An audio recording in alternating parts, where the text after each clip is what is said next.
Я 3 месяца вот была под таким гнетом, под ножом. Он мне сказал: дашь показания, ему ничего не будет. И вот, ну там с работы, там, я не знаю, что, с работы, ну ничего ему не будет, там штраф дадут это, а я тебя оставлю в покое. Так как у меня были дети еще маленькие, сейчас они уже повзрослели. Вот, а тогда на тот момент маленькие. Мне казалось, что я так и... я понимаю свою ошибку, что я ничего не выиграла. Я все равно в таком же осталась моральном и изгнанию, как бы он все равно меня преследует, все равно угрожает, все равно физическое вот это и моральное давление на меня есть со стороны Новикова, понимаете? И я испортила жизнь и адвокату, то, что дала вот эти вот свидетельские показания. Я признаю свою вину. И он меня не оставил в покое. А сейчас дети подросли, как бы, и у меня...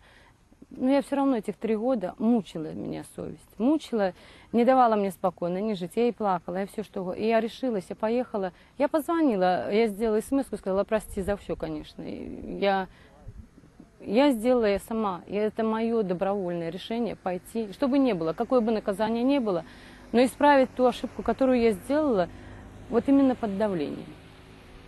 И я поехала в прокуратуру, я в прокуратуру в Гомеле. В Жлобине нет смысла идти. И если даже участковый не принимает у меня заявление, что я могу? Я не могу здесь ничего доказать, ничего сделать. Мне только пришел ответ, что все судебные разбирательства были справедливы, и что на данный момент якобы я сама себя оговорила. Я 3 года этих жила вот под таким гнетом. И я понимаю, как морально Ярошевич, адвокат, чувствует себя ни за что. Он не делал этого, не избивал. И как можно человеку жить тоже с таким же грузом? Как найти справедливость?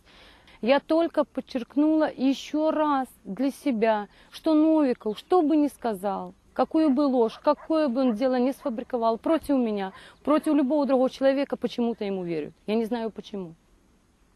Я не знаю, почему доказательства у органов милиции очень много, где он против меня фабриковал эти дела.